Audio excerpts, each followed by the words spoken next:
Bonjour à tous et bienvenue dans l'émission Ça nous intéresse. Ces dernières années, l'essor fulgurant de l'intelligence artificielle a suscité un intérêt mondial sans précédent, tant pour ses promesses fascinantes que pour les risques qu'elle engendre. Aujourd'hui, cette technologie révolutionnaire transforme en profondeur tous les secteurs d'activité et s'immisce dans notre quotidien, devenant ainsi un outil essentiel de notre vie moderne. Comment l'intelligence artificielle évoluera-t-elle au cours des 5 à 10 prochaines années? Quelles sont les tendances majeures du développement de l'IA en Chine? Comment l'intelligence artificielle redéfinira-t-elle notre avenir?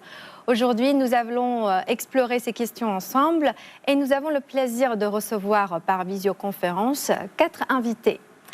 D'abord, Madame Huang Jingya, ingénieure en apprentissage automatique chez Rakinface, une entreprise spécialisée dans l'intelligence artificielle qui fournit des outils pour construire, entraîner et déployer des modèles d'apprentissage automatique basés sur des technologies et du code open source. Bonjour. Bonjour. Ensuite, Lydia, cofondateur de Project Numina, une organisation française open source et à but non lucratif dédiée à l'avancement de l'IA en mathématiques. Leur modèle mathématique a remporté le premier prix du progrès créé par le comité IMO, Olympiade de mathématiques de l'IA. Bonjour. Bonjour. Et puis Pierre Do, spécialisé dans le coaching de dirigeants, il donne des formations en gestion aux chefs d'entreprise et les aide à intégrer l'intelligence artificielle dans leur travail. Bonjour. Bonjour. Et enfin, Alatin Faré, producteur français. Il a 15 ans d'expérience dans le domaine audiovisuel. Bonjour. Bonjour et merci de votre invitation. Bienvenue à toutes et à tous. Aujourd'hui, avec l'évolution rapide de la technologie, l'intelligence artificielle s'immisce progressivement dans tous les aspects de notre vie quotidienne. Personnellement, j'utilise l'IA quasiment tous les jours, que ce soit dans la vie quotidienne ou au travail. Cela a considérablement amélioré mon efficacité. Et vous, de quelle manière utilisez-vous l'IA, Aladin ? C'est sûr que maintenant l'intelligence artificielle, je pense même on se rend plus compte à quel point elle rentre dans nos vies.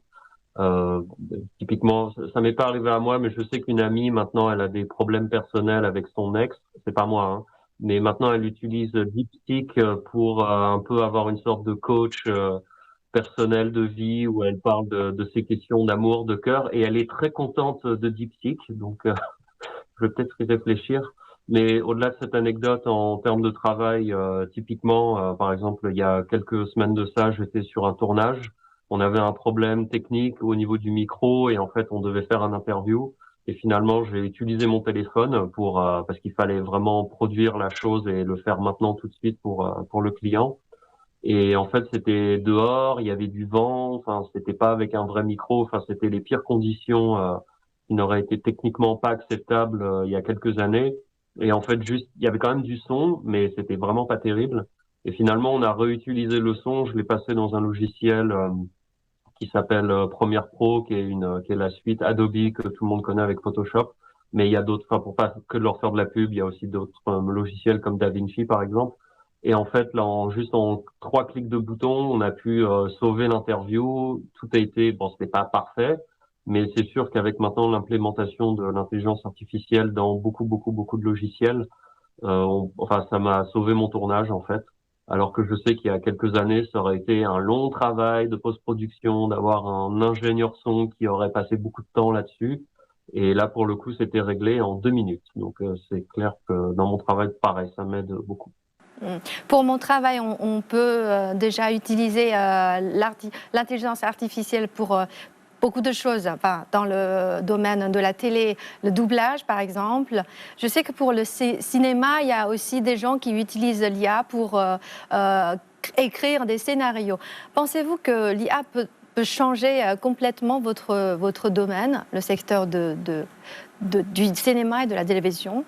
Alors, on peut le voir déjà, enfin, je pense qu'on peut le voir déjà aujourd'hui, rien que pour les spectateurs qui s'intéressent à la Chine, j'espère qu'ils pourront le voir. Récemment, il y a eu ce film d'animation qui est Neja 2, qui est en fait basé sur une histoire légendaire chinoise d'il y a plusieurs siècles, voire plusieurs millénaires.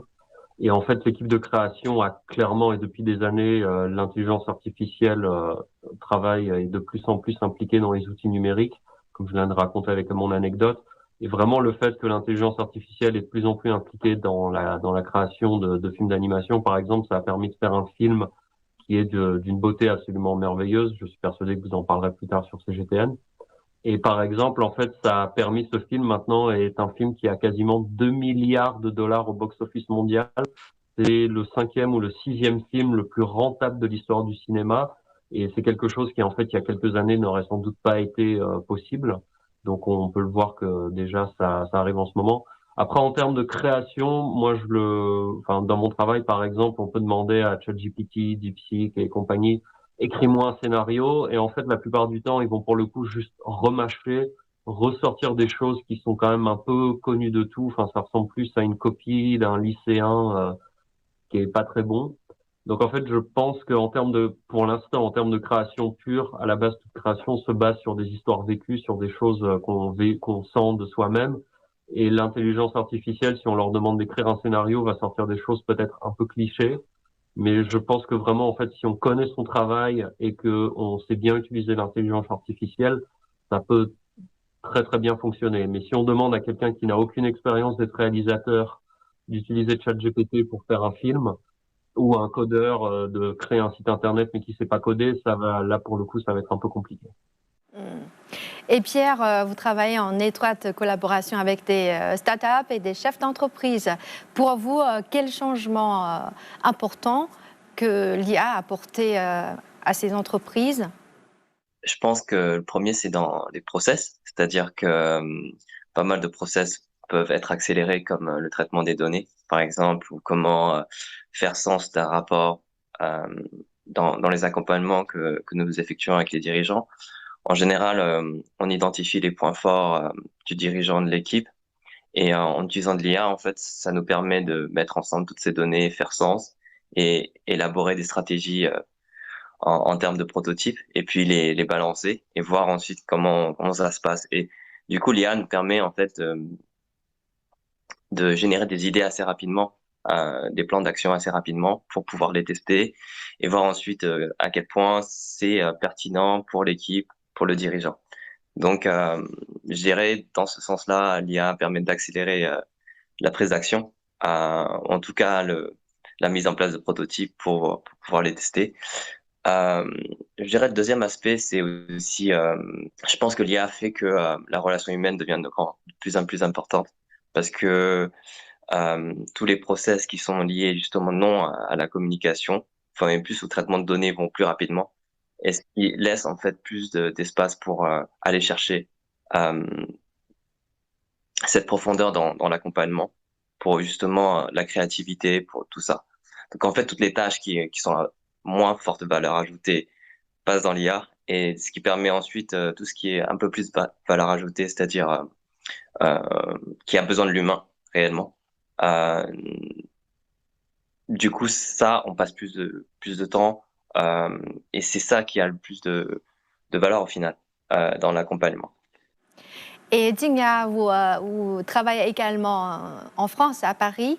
Vous travaillez pour une entreprise d'intelligence artificielle.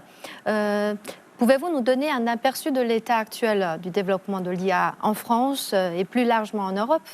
Oui, c'est vraiment un très bon moment pour parler de ce sujet. Le sommet pour l'action de l'IA a eu lieu à Paris. Et dans ce sommet-là, on a réuni des experts, des entreprises et aussi des représentants gouvernementaux pour discuter cette question. Donc, quel est l'avenir de l'IA en Europe? Parce que à cette période-là, quand on parle de l'IA en Europe, ce que j'ai entendu, ce sont des avis souvent très pessimistes. On dit que les États-Unis innovent, l'Europe régule. Et si on regarde dans la course de l'IA aujourd'hui, c'est plus ou moins vrai que les États-Unis et la Chine sont en tête et ils sont loin devant l'Europe. Du coup, ce que j'ai constaté, c'est qu'il y a vraiment une inquiétude en Europe et on se pose la question, est-ce qu'on a déjà hâté, après avoir hâté l'ère de cloud, on va aussi passer à côté l'ère de l'IA? Mais malgré ce constat, il y a effectivement aussi des aspects plutôt positifs sur le développement de l'IA en Europe. Par exemple, ces 2 ans-là, j'ai vu un vrai élan d'investir dans l'IA en France. Par exemple, d'après le dernier rapport de France Digital, la France aujourd'hui compte plus de 750 startups spécialisées en IA et qui est 27% de plus en 2 ans. Et parmi ces startups-là, il y a effectivement aussi des startups assez brillants comme Mistral, qui a sorti le chat. C'est un chatbot très performant basé sur des grands modèles de langage qu'ils ont entraînés eux-mêmes. Et aussi Emmanuel Macron, pendant le sommet de l'action pour l'IA, il a qualifié Mistral comme champion européen et a fait une très bonne promotion gratuitement. Et aussi en Europe, on intègre aussi l'IA dans les différents secteurs. Comme Pierre a mentionné, la publique Europe étonnamment accepte quand même les chatbots dans leur vie quotidienne. Emmanuel Macron, il a annoncé dans le sommet qu'on va investir 109 milliards d'euros sur l'IA en France. Et j'espère que ça va bientôt porter ses fruits. Voilà. Et Lydia, vous travaillez dans le développement de l'IA appliqué aux mathématiques. Pouvez-vous nous éclairer sur les impacts concrets de ces recherches? À quoi ça sert concrètement? Alors, l'impact sur la vie, ça ne savait pas tout de suite, mais en tout cas, nous, au Projet Lumina, on développe des IA, enfin, des IA ou des modèles qui sont capables de résoudre les problèmes mathématiques ou aider les mathématiciens à faire leurs recherches.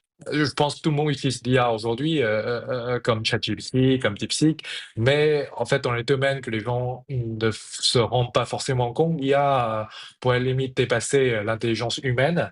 Par exemple, dans le code, dans le domaine de code, encore une fois, dans les Olympiades informatiques, récemment, OpenAI a aussi prouvé que leur modèle le plus puissant est capable de battre, être meilleur parmi les top 100, parmi tous les humains.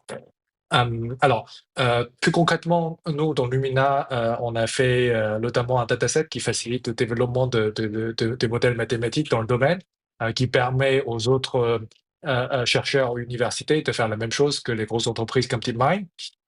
Toutes ces séries de travail ont principalement deux, on va dire, impacts de manière plus ou moins court terme. Le premier que les gens espèrent de faire, c'est d'avoir un impact, en tout cas d'IA pour les maths, d'avoir un impact sur la recherche des mathématiques. À très court terme, on a probablement un espoir d'utiliser les modèles plus ce qu'on appelle un langage de programmation formel pour aider les mathématiciens à vérifier les preuves. Donc ça correspond à un problème très concret qui est qu'aujourd'hui, dans les domaines très spécifiques des maths, il y a des problèmes très difficiles et que certains arrivent à les démontrer, mais quand ils les démontrent, la preuve est aussi extrêmement longue. Par exemple, la preuve de théorème de Fermat, le papier compte pour des milliers de pages. Et qu'il y a seulement peu de spécialistes qui est capable de comprendre l'intégrité de la preuve. Il y a un outil qui s'appelle les langages de programmation formels qui permet de traduire ce genre de preuves mathématiques en un langage de programmation qui ensuite fait appel à un compilateur pour vérifier est-ce que la preuve est correcte. Par contre, l'effort de traduction il est colossal. Aujourd'hui, notamment DeepMind, ils utilisent ces technologies-là pour guider le modèle pour démontrer les théorèmes mathématiques. Donc, si cette technologie est suffisamment mature, ça va aider les mathématiciens à vérifier les preuves existantes. Un impact peut-être plus concret pour nous tous, qui nous concerne, c'est probablement l'enseignement de toutes les matières scientifiques. Aujourd'hui, en Chine, déjà, il y a des sociétés qui vendent des services de formation par IA. Donc, vous avez des coachs, mais les coachs sont des IA qui Vous pouvez faire l'assimilation au jeu de Go.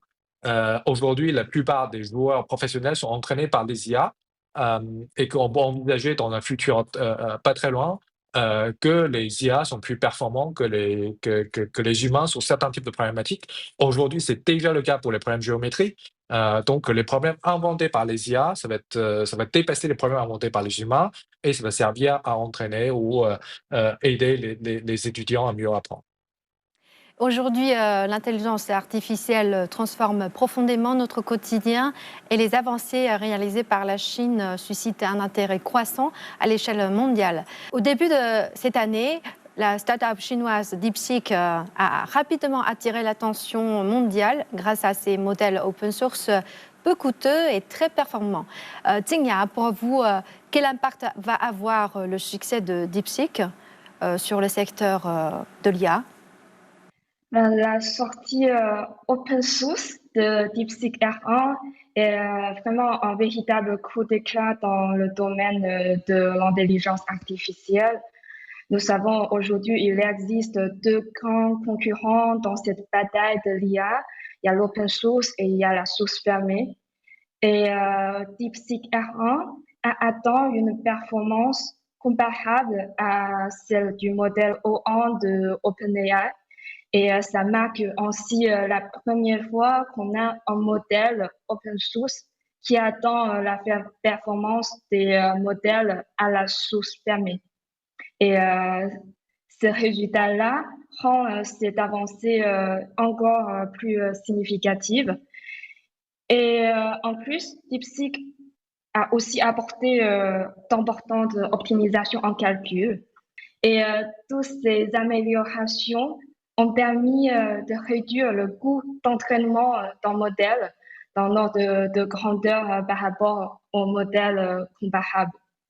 Et ça, c'est vraiment très bouleversant pour les fabricateurs de puces comme NVIDIA. Le travail de DeepSeek a signifié qu'il est possible d'entraîner un modèle si performant avec bien moins de ressources matérielles.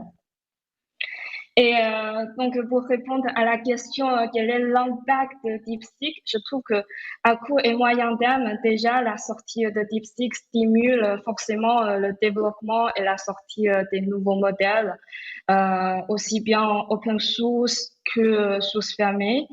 Et cette rivalité va aussi rendre l'écosystème de l'IA beaucoup plus dynamique et accélère encore plus l'avancement de l'IA.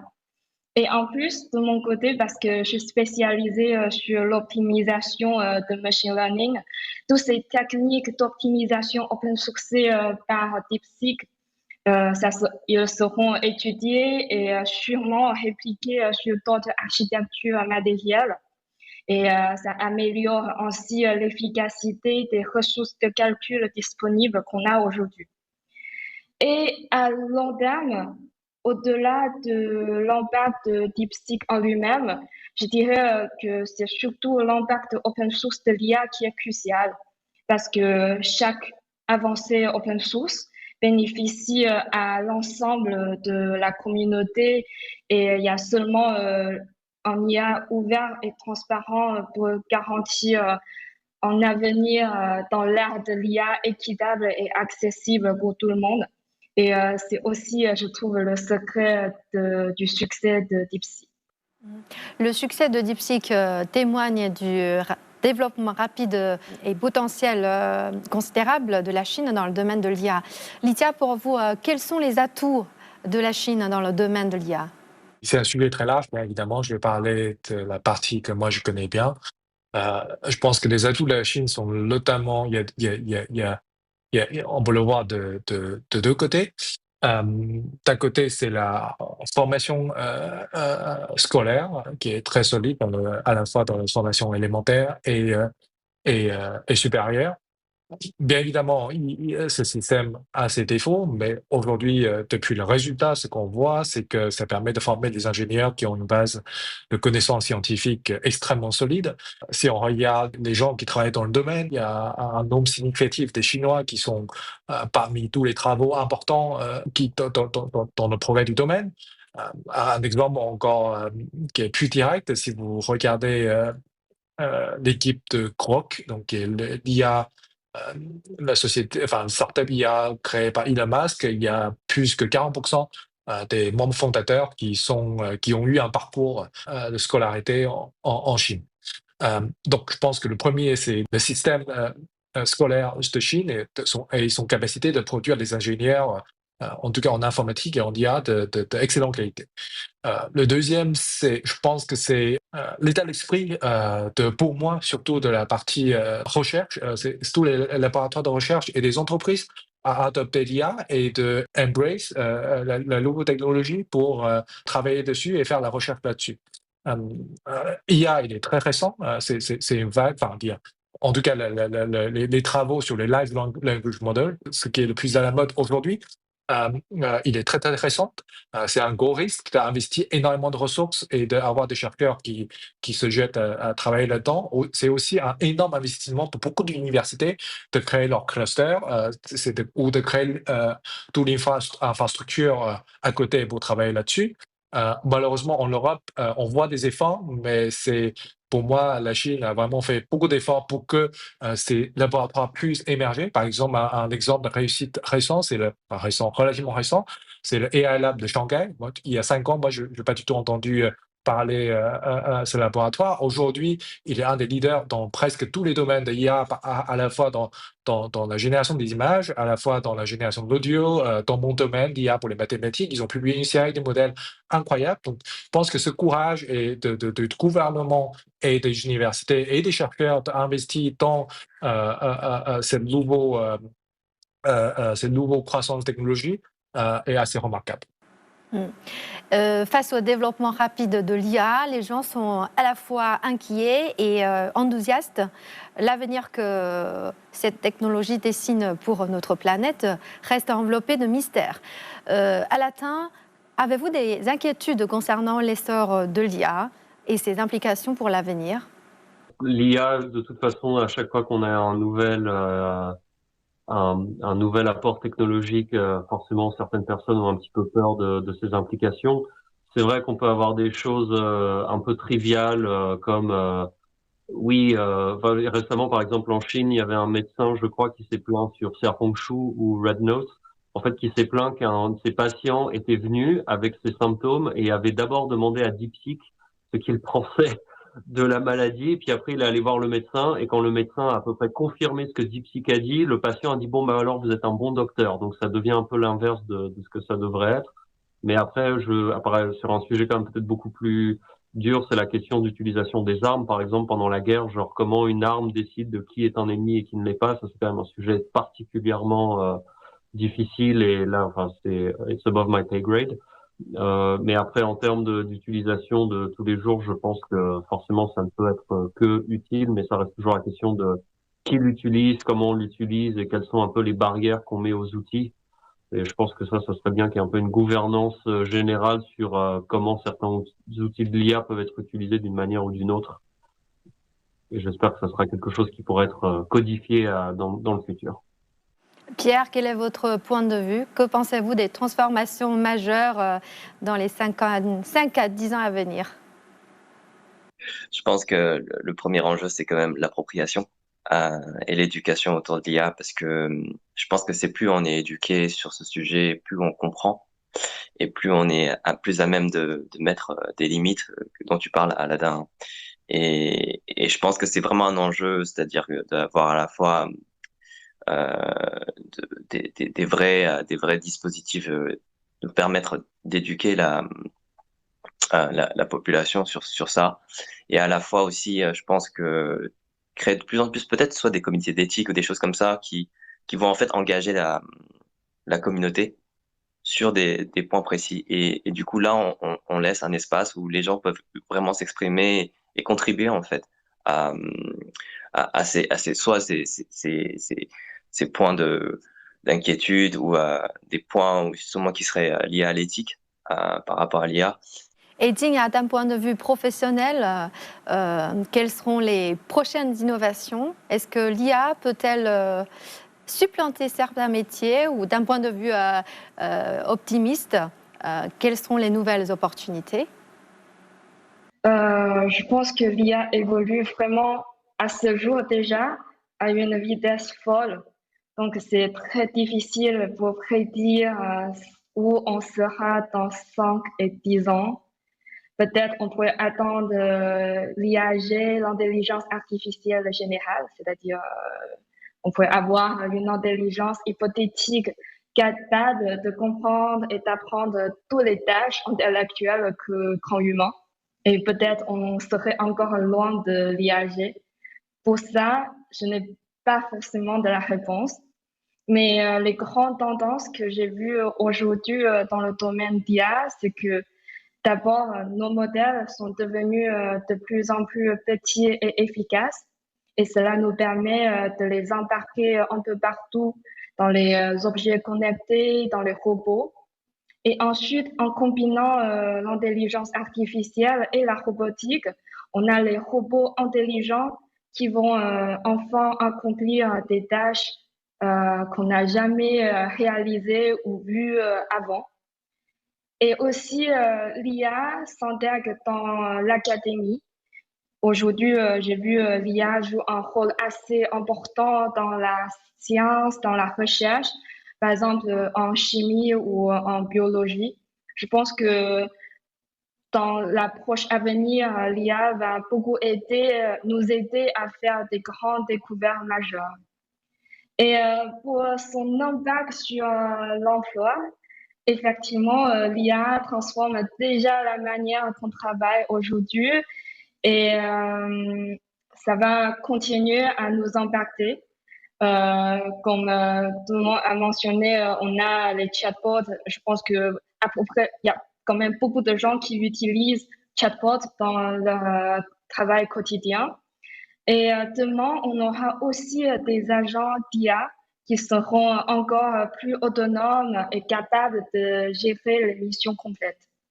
Donc, bien sûr, ça va impacter certains métiers, surtout ceux qui sont répétitifs, mais ce n'est pas une première dans l'histoire. Donc, je me suis dit, il ne faut pas regarder ça via une prisme d'inquiétude, parce que on a vu que l'automatisation, ça nous a aidé à remplacer des tâches physiques et nous libérer des tâches lourdes physiques qui ne sont pas nécessaires à faire par les êtres humains. Et pour l'IA, ce qui est un peu différent et étonnant, c'est que l'IA touche aussi des métiers, on dit que créatifs ou intellectuels, comme les designers, des artistes, par des modèles génératifs d'images. Mais voilà, je pense que en gros, l'IA, je suis totalement pour l'IA et je pense que l'IA va créer aussi des nouvelles opportunités, même sur l'art. Par exemple, aujourd'hui, j'ai vu, il y a des AI artistes qui travaillent en utilisant l'IA pour créer des œuvres artistiques. Et aujourd'hui, on a aussi beaucoup de AI builders. Ce sont pas forcément des gens qui savent comment coder, mais ils pourraient utiliser aussi des modèles ou des outils open source pour construire des choses avec l'IA. Par exemple, chez Hugging Face, à Hugging Face, on est une plateforme open source et on a déjà plus de 6 millions de AI builders dans notre plateforme. Et on va dire que ça va encore doubler cette année.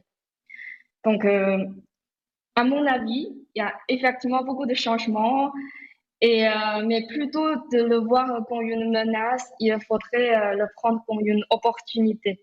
Parce que l'IA, en tout cas, c'est un outil et ceux qui sauront bien s'en servir auront vraiment un avantage. Et voilà, notre émission touche à sa fin. Je vous remercie d'avoir participé à cette émission et d'avoir livré vos analyses. Merci bien. Merci, au revoir. Et merci également à nos téléspectateurs de nous avoir suivis. À la prochaine.